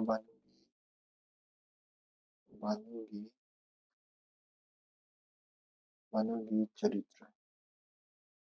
ꯌꯥꯝ ꯍꯪꯉꯤꯁꯦ ꯑꯗꯒꯤ ꯄꯥꯟꯨ ꯐꯪꯈꯤꯕꯒꯤ ꯍꯥꯏꯇꯥꯔꯦꯀꯣ ꯀꯥꯏꯅꯈꯤꯕ ꯅꯨꯄꯤ ꯐꯪꯈꯤꯕꯒꯤ ꯀꯥꯏꯅꯕ ꯅꯨꯄꯤ ꯑꯃꯨꯛ ꯐꯪꯕꯀꯣ ꯅꯨꯄꯤ ꯐꯪꯕꯒꯤ ꯑꯗꯒꯤ ꯑꯇꯩꯗꯤ ꯑꯗꯨꯝ ꯍꯥꯏꯗꯤ ꯀꯩꯅꯣ ꯇꯧꯕ ꯃꯦꯟ ꯑꯣꯏꯕ ꯇꯣꯄꯤꯛ ꯉꯥꯛꯇ ꯉꯥꯏꯔꯦ ꯑꯗꯨꯒ ꯁꯝꯁꯣꯛꯉꯝꯕꯒꯤꯁꯦ ꯁꯝꯁꯣꯛꯉꯝꯕꯁꯦ ꯄꯨꯂꯞ ꯄꯨꯟꯅ ꯀꯣꯏꯁꯟ ꯃꯥꯒꯤꯗ ꯍꯪꯉꯤꯁꯦ ꯄꯨꯂꯞ ꯄꯨꯟꯅ ꯀꯣꯏꯁꯟ ꯃꯥꯒꯤꯁꯨ 13ꯅꯤꯀꯣ ꯑꯗꯨꯒ ꯁꯝꯁꯣꯛꯉꯝꯕꯗ ꯍꯪꯉꯤꯕ ꯀꯣꯏꯁꯟ 13ꯁꯤꯒꯤ ꯑꯣꯏꯅ ꯃꯦꯟ ꯑꯣꯏꯕ ꯇꯣꯄꯤꯛꯁꯦ ꯌꯥꯝ ꯍꯪꯉꯤꯁꯦ ꯁꯝꯁꯣꯛꯉꯝꯕ ꯂꯥꯟ ꯆꯪꯕꯒꯤ ꯃꯇꯥꯡꯗ ꯌꯥꯝ ꯍꯪꯉꯤꯀꯣ ꯀꯔꯝꯕ ꯃꯈꯜꯒꯤ ꯂꯥꯏꯔꯤꯛꯅꯣꯒꯤ ꯃꯇꯥꯡ ꯀꯔꯤ ꯀꯔꯥ ꯏꯇꯤꯍꯥꯁꯤꯛ ꯀꯕꯤꯌꯥ ꯑꯃ ꯑꯣꯏꯅ ꯁꯝꯁꯣꯛꯉꯝꯕ ꯑꯗꯒꯤ ꯒꯔꯤꯕ ꯅꯤꯋꯥꯁꯀꯤ ꯃꯊꯧꯅꯥ ꯃꯔꯤꯡꯖꯦꯜꯒꯤ ꯃꯔꯝꯗ ꯑꯗꯨꯒꯤ ꯃꯇꯥꯡꯗꯁꯨ ꯌꯥꯝ ꯍꯪꯉꯤꯀꯣ ꯌꯥꯝ ꯁꯥꯡꯃꯟꯈꯤꯗꯣꯔꯦ ꯚꯤꯗꯤꯑꯣꯁꯦ ꯑꯗꯣ ꯃꯈꯥ ꯑꯃ ꯆꯠꯊꯔꯒꯦ ꯁꯤꯂꯦꯕꯁꯁꯦ ꯄꯣꯏꯇ꯭ꯔꯤꯗ ꯍꯪꯉꯤꯁꯦ ꯀꯣꯏꯁꯟ ꯌꯥꯝꯗꯦ ꯄꯣꯏꯇ꯭ꯔꯤꯗ ꯍꯪꯉꯤꯁꯦ ꯀꯣꯏꯁꯟ ꯀꯩꯁꯨ ꯌꯥꯝꯕ ꯑꯣꯏꯗꯦ ꯄꯣꯏꯇ꯭ꯔꯤꯗ ꯀꯣꯏꯁꯟ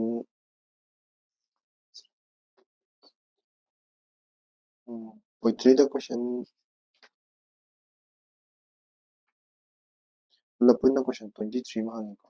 23 ꯑꯃ ꯍꯪꯉꯤ ꯍꯪꯗꯕ ꯀꯣꯏꯁꯟ ꯃꯌꯥꯝ ꯑꯃ ꯌꯥꯎꯋꯤꯀꯣ ꯄꯣꯏꯇ꯭ꯔꯤꯗ ꯍꯥꯏꯗꯤ ꯀꯩꯅꯣꯗ ꯃꯣꯏꯒꯤ ꯍꯪꯗꯕ ꯇꯣꯄꯤꯛ ꯃꯌꯥꯝ ꯑꯃ ꯌꯥꯎꯋꯤ ꯆꯥꯎꯒꯤ ꯂꯣꯛꯇꯥꯛꯀꯁꯦ ꯍꯪꯈꯤꯗ꯭ꯔꯤꯀꯣ ꯑꯗꯒꯤ ꯏꯄꯤꯛꯀꯤ ꯑꯣꯏꯅ ꯀꯣꯏꯁꯟ ꯌꯥꯝ ꯏꯄꯤꯛꯁꯦ ꯀꯣꯏꯁꯟ ꯑꯗꯨꯝ ꯍꯪꯉꯤꯀꯣ ꯏꯄꯤꯛꯁꯦ ꯀꯣꯏꯁꯟ 24 ꯍꯪꯉꯤ ꯀꯣꯏꯁꯟ ꯑꯗꯒꯤ ꯗ꯭ꯔꯃꯥ ꯍꯥꯏꯇꯥꯔꯦꯀꯣ ꯀꯣꯏꯁꯟ ꯗ꯭ꯔꯃꯥꯁꯤꯁꯨ ꯀꯣꯏꯁꯟ ꯑꯗꯨꯝ ꯌꯥꯝ ꯍꯪꯗ꯭ꯔꯒꯁꯨ ꯗ꯭ꯔꯃꯥꯁꯤ ꯀꯣꯏꯁꯟ ꯑꯗꯨꯝ ꯍꯪꯉꯤꯀꯣ ꯀꯣꯏꯁꯟ ꯄꯨꯂꯞ ꯄꯨꯟꯅ ꯀꯣꯏꯁꯟ 24 ꯍꯪꯉꯤ ꯁꯤꯁꯨ ꯑꯗꯒꯤ ꯅꯣꯚꯦꯜꯁꯨ ꯀꯣꯏꯁꯟ ꯑꯗꯨꯝ ꯐꯖꯅ ꯑꯗꯨꯝ ꯂꯥꯛꯑꯦ ꯅꯣꯚꯦꯜꯁꯦ ꯀꯩꯅꯣ ꯅꯣꯚꯦꯜ ꯃꯥꯒꯤꯗ ꯅꯣꯚꯦꯜ ꯀꯌꯥꯅꯣ 1 2 3 4 ꯅꯣꯚꯦꯜꯁꯦ ꯀꯣꯏꯁꯟ ꯑꯗꯨꯝ ꯐꯖꯅ ꯂꯥꯛꯏꯀꯣ ꯍꯥꯏꯗꯤ 33 ꯀꯣꯏꯁꯟꯃꯨꯛ ꯂꯥꯛꯑꯦ ꯅꯣꯚꯦꯜꯁꯤꯗꯤ ꯈꯔ ꯐꯖꯅ ꯄꯥꯕ ꯑꯃ ꯆꯪꯉꯦꯀꯣ ꯑꯦꯟ ꯅꯦꯛꯁꯇ ꯁꯣꯔꯠ ꯁ꯭ꯇꯣꯔꯤꯒꯤ ꯑꯣꯏꯅꯗꯤ ꯀꯣꯏꯁꯟ ꯌꯥꯝꯗꯦ 19 ꯀꯣꯏꯁꯟ ꯃꯈꯛꯇꯅꯤ ꯀꯣꯏꯁꯟ ꯑꯗꯒꯤ ꯋꯥꯔꯤ ꯃꯆꯥ ꯁꯣꯔꯠ ꯁ꯭ꯇꯣꯔꯤ ꯅꯠꯇꯕ ꯋꯥꯔꯤ ꯃꯆꯥꯗ ꯄ꯭ꯔꯣꯁ ꯍꯥꯏꯇꯥꯔꯦꯀꯣ ꯄ꯭ꯔꯣꯁꯁꯦ ꯀꯣꯏꯁꯟ ꯑꯗꯨꯝ ꯐꯖꯅ ꯍꯪꯉꯤꯀꯣ ꯀꯣꯏꯁꯟ 25 ꯍꯪꯉꯤ ꯑꯗꯣ ꯃꯊꯪ ꯑꯣꯏꯅ ꯑꯩ ꯀꯣꯏꯁꯟ ꯀꯩꯅꯣꯁꯤꯡꯁꯦ ꯅꯩꯅꯖꯔꯛꯀꯦ ꯂꯥꯁꯂꯤ ꯀꯩꯅꯣ ꯑꯃꯇꯪ ꯑꯩ ꯍꯥꯏꯖꯔꯝꯒꯦ ꯍꯥꯏꯗꯤ 2024ꯒꯤ 2024ꯒꯤ ꯀꯣꯏꯁꯟ ꯑꯦꯅꯥꯂꯥꯏꯁꯤꯁꯇꯣ ꯑꯃꯇꯪ ꯍꯥꯏꯖꯔꯝꯒꯦ ꯑꯗꯨꯗꯨꯒ 2024ꯒꯤ ꯀꯣꯏꯁꯟ ꯑꯦꯅꯥꯂꯥꯏꯁꯤꯁꯇꯣ ꯃꯌꯥꯝ ꯄꯨꯟꯅ ꯑꯃꯨꯛꯇꯪ ꯌꯦꯡꯃꯤꯟꯅꯁꯤ 2024ꯒꯤ ꯄꯦꯄꯔ ꯅꯝꯕꯔ 1ꯅꯤ ꯁꯤꯁꯦꯀꯣ ꯄꯦꯄꯔ ꯅꯝꯕꯔ 1ꯅꯤ and paper 1 sida maruoina yo I have section A gi si question number 1 si question number 1 si compulsory ni buko section A gi si question number 1 compulsory ni si question jima fazana tawdaba yade do question number 1 si ma loan ni na bi matang hangi question si loan ni na ba so si aina si is 14 ito ma hanji direct question ni si sum akon yumdege do prepare fazana tawdaba thammaga dum zara zara ithokibya yalo question oidini si hanjanbako do hanjandaba question amuk yawde sisu direct oina ka hanjalini dagi perception sisu 2017 2021 daina question ni phone ni matang ko dagi sandiyan samasi 2019 da direct question na lakiba question oidini adagi si compulsory oiba question aina habdo question number 1 sai compulsory oina khumana habdo adudu oidini sisa aduga sidayda question number 2 habama question number 3 habama question number 4 habama leidana magi sub question A B C A B C A B C ena toan khaidoisi sidagi sigi question sigi question sigi oina de ID paper se section A je khaktangda question ani khanni ko mai ani section A jena live both paper 1 paper 2 gi oina di section A jena dum live na ai gi oina di section A jidagi question ani khanni ko question ani mai ju khalli jong question ani sidaisna sigi question number 3 jiga question number 4 jiga khalli question number 3 jiga question number 4 da yawriba question hom je loina mak tawdoine ko ang question number 2 da A B C da yawrisi yong ko relative clause ni matangda ko si lure direct question na hangi phoneme concept of phoneme ni matangda case ki matangda si direct question ngatani mamanga hangi question ngade 2019 hangi 2021 hangi question ngatani dagi tone ni matangda su question number 2021 hangi question ni direct lai ko fx ki matangda 2021 hangi question ni direct lai root sisu sigi matangda question 2022 da hangi direct lai sidum kone prepare tawraga dum chalaga dum khungibada dum marks irai lai quote pe adini tense expect ko tense expect ki matangda su question yam lai direct oina hangi sisu 2013 da ju hangi 2016 da ju hangi ko adagi complex sentence sisu edit ra 2018 da ju direct question oina hangi ko roini number and person ki matangda ju 2016 da direct question oina hangi duni ko section B yongo section B ki question number 5 ju si ni compulsory oina khumduni 10 mark 10 into 5 ko adi 50 question 50 mark questions ado sisu 2015 18 2022 warning saying ki matang ni ko adagi sisu mayai sanba Manipuri saitagi top top magun naina bagi 2016 da direct question ni umas direct question hanjalai ni larawi matang 2022 hangi direct question hanjalai ni maitai hindu lining lo bagi matang syncretism direct question ni 2022 adum matang adagi sidayda mana 6 7 8 question number 2 question number 5 sidi compulsory ma pulak pulak kumamani ko A B C D E 10 mark using question number 6 7 8 nasai question number 2 3 4 da ma 3 ga 4 ga khangrabina question number 6 7 8 tagi ai question number 6 khaktang ai khalle adi ani khangrabina sundagi aba khaktang khalle sa so ama khaktang mana khalle si ahambe si khalle ko pauro pan thai si direct question 2021 adagi numit kapai matang 2023 paper 2 da direct adagi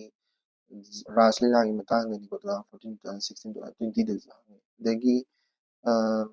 sida su saite opanyas ki kamal sauba angang halgi kudol 2022 da direct na adagi Hindu dharma gi lain naudringai mamangdo or manat ki adi sisu 2022 thari ko 2016 da direct hangi sabol kangzai ju am hajalle adagi 2020 2014 da khung kangzai gi mam direct hangi adu su hanjalle 2022 da warring essay gi matang da su ana hangi ne adu su direct hanjalle ko 2021 sumain tawdana laire paper 2 gi mi se ko paper 2 se paper 2 da paper 2 ju sai do chamani ko adi koi a question number 1 2 ko question number 1 je compulsory oil ni sida kanu matang kanu hongnem nya kunjao ko matang pamaga bagi ramayan adikanda gi ꯑꯗꯒꯤ ꯅꯣꯡꯄꯣꯛ ꯅꯤꯡꯊꯧ ꯄꯥꯟꯊꯣꯏꯕꯤꯒꯤ ꯀꯣ ꯑꯗꯒꯤ ꯂꯩꯃ ꯕꯥꯅꯨ ꯅꯣꯡꯉꯥꯟꯕꯤꯒꯤ ꯑꯗꯒꯤ ꯃꯔꯥꯜ ꯂꯩꯖꯗꯕꯤ ꯆꯤꯡꯈꯩ ꯊꯥꯟꯕꯤ ꯀꯔꯤꯒꯤꯗꯃꯛꯇ ꯄꯨꯟꯁꯤ ꯄꯤꯈꯝꯅꯈꯤꯕꯅꯣ ꯃꯔꯤ ꯂꯩꯅꯕ ꯊꯕꯛꯁꯤꯡ ꯏꯌꯨ ꯁꯤ ꯍꯟꯖꯤꯟꯕ ꯀꯣꯏꯁꯟꯁꯦ ꯌꯦꯡꯉꯨꯀꯣ ꯁꯤꯁꯨ ꯍꯟꯖꯤꯜꯂꯦ ꯁꯤꯁꯨ ꯍꯟꯖꯤꯜꯂꯦ ꯁꯤꯁꯨ ꯍꯟꯖꯤꯜꯂꯦ ꯁꯤꯁꯨ ꯍꯟꯖꯤꯜꯂꯦ ꯀꯣꯏꯁꯟ ꯅꯝꯕꯔ ꯕꯤ ꯁꯤ ꯗꯤ ꯏ ꯀꯣꯏꯁꯟ ꯅꯝꯕꯔ ꯑꯦꯁꯤꯕꯨꯗꯤ ꯈꯔ ꯏꯝꯄꯣꯔꯇꯦꯟ ꯂꯨꯔꯦꯀꯣ ꯑꯗꯨꯅ ꯑꯌꯥꯝꯕ ꯀꯣꯏꯁꯟꯁꯦ ꯂꯣꯏ ꯍꯟꯖꯤꯟꯕꯅꯤ ꯑꯗꯒꯤ ꯄꯥꯟꯊꯣꯏꯕꯤ ꯈꯣꯡꯒꯨꯜ ꯁꯤꯗꯩꯗ 2 ꯀꯣꯏꯁꯟ ꯅꯝꯕꯔ 3 ꯀꯣꯏꯁꯟ ꯅꯝꯕꯔ 4 ꯁꯤꯗꯅ ꯃꯥꯅ ꯁꯤꯗꯒꯤ ꯑꯄꯥꯝꯕ ꯑꯅꯤ ꯈꯜꯂꯁꯨ ꯌꯥꯔꯦ ꯑꯃꯈꯛꯇꯪ ꯈꯜꯂꯁꯨ ꯌꯥꯔꯦ ꯄꯥꯟꯊꯣꯏꯕꯤ ꯈꯣꯡꯒꯨꯜꯒꯤ ꯃꯇꯥꯡꯗ ꯍꯪꯉꯤ ꯁꯣꯟꯁꯣ ꯉꯥꯝꯕ ꯍꯟꯗꯛ ꯃꯨꯅꯤꯒꯤ ꯃꯇꯥꯡꯗꯁꯨ ꯍꯟꯗꯛ ꯀꯣꯏꯁꯟ ꯍꯟꯖꯤꯜꯂꯛꯄ ꯉꯥꯛꯇꯅꯤꯀꯣ ꯑꯗꯒꯤ ꯆꯟꯗ꯭ꯔꯒꯤꯗꯤ ꯆꯂꯥ ꯆꯪꯕꯒꯤ ꯗꯥꯏꯔꯦꯛ ꯀꯣꯏꯁꯟ ꯍꯟꯖꯤꯜꯂꯛꯄ ꯑꯗꯨꯝ ꯈꯨꯝꯃꯦ ꯑꯗꯨꯅ ꯗꯥꯏꯔꯦꯛ ꯀꯣꯏꯁꯟꯁꯦ ꯑꯌꯥꯝꯕꯅ ꯗꯥꯏꯔꯦꯛ ꯀꯣꯏꯁꯟ ꯉꯥꯛꯇ ꯑꯣꯏꯔꯦ ꯗꯥꯏꯔꯦꯛ ꯀꯣꯏꯁꯟ ꯍꯟꯖꯤꯜꯂꯛꯄꯅ ꯑꯌꯥꯝꯕ ꯑꯣꯏꯔꯦ ꯁꯦꯛꯁꯟ ꯕꯤꯒꯤꯗꯁꯨ ꯆꯞ ꯃꯥꯟꯅꯩ ꯗꯥꯏꯔꯦꯛ ꯀꯣꯏꯁꯟ ꯌꯥꯝ ꯂꯣꯏꯅꯃꯛ ꯍꯪꯉꯤꯕꯀꯣ ꯗꯥꯏꯔꯦꯛ ꯀꯣꯏꯁꯟ ꯑꯣꯏꯅꯀꯣ ꯑꯗꯨꯗꯨꯅ ꯄꯥꯕꯁꯦ ꯃꯅꯤꯄꯨꯔꯤ ꯑꯣꯞꯁꯅꯦꯜꯒꯤ ꯑꯣꯏꯅꯗꯤ ꯍꯟꯖꯤꯟꯕ ꯀꯣꯏꯁꯟ ꯉꯥꯛꯇ ꯑꯣꯏꯕ 2013ꯗꯒꯤꯅ 2024 ꯍꯧꯖꯤꯛ ꯐꯥꯎꯒꯤ ꯑꯣꯏꯅ ꯍꯪꯉꯤꯕ ꯀꯣꯏꯁꯟꯁꯤꯡꯁꯦ ꯐꯖꯅ ꯑꯦꯅꯥꯂꯥꯏꯁꯤꯁ ꯇꯧꯔꯒꯗꯤ ꯑꯗꯨꯝ ꯃꯅꯤꯄꯨꯔꯤ ꯑꯣꯞꯁꯅꯦꯜꯁꯦ ꯐꯖꯅ ꯃꯥꯔꯛ ꯐꯖꯅ ꯐꯪꯕ ꯉꯝꯃꯦꯅ ꯈꯜꯂꯤꯀꯣ ꯑꯩꯒꯤ ꯋꯥꯈꯜꯗꯗꯤ ꯑꯦꯟ ꯑꯗꯨꯒ ꯑꯩꯈꯣꯏ ꯀꯩꯅꯣꯗ ꯍꯥꯏꯇꯥꯔꯦꯀꯣ ꯁꯤꯒꯤ ꯃꯇꯥꯡꯗ ꯃꯊꯪ ꯚꯤꯗꯤꯑꯣ ꯁꯨꯝ ꯑꯩꯅ ꯄꯥꯝꯕꯁꯤꯡꯗꯨꯒꯤ ꯑꯗꯨꯝ ꯊꯥꯗꯣꯛꯆꯔꯛꯀꯦꯀꯣ ꯑꯗꯨ ꯃꯌꯥꯝ ꯑꯩ ꯈꯪꯉꯦꯅ ꯀꯩꯅꯣ ꯇꯧꯖꯕ ꯅꯠꯇꯦ ꯖꯁ ꯑꯩꯅ ꯈꯔ ꯈꯪꯖꯕ ꯑꯩꯅꯈꯔ ꯇꯝꯖꯕ ꯈꯔꯗꯣ ꯁꯦꯌꯔ ꯇꯧꯖꯕꯅꯤ ꯑꯦꯟ ꯂꯥꯟꯕ ꯈꯣꯠꯄ ꯂꯩꯔꯁꯨ ꯀꯃꯦꯟ ꯁꯦꯛꯁꯟꯗ ꯍꯥꯏꯕꯤꯔꯝꯃꯣ ꯑꯗꯨꯒ ꯃꯌꯥꯝ ꯇꯥꯟꯅꯔꯒ ꯈꯪꯃꯤꯟꯅꯔꯒ UPSC ꯀ꯭ꯔꯦꯛ ꯇꯧꯕ ꯉꯝꯕ ꯍꯥꯏꯗꯤ ꯉꯝꯅꯕ ꯍꯣꯠꯅꯃꯤꯟꯅꯁꯤ ꯊꯦꯡꯛ ꯌꯨ ꯁꯣ ꯃꯆ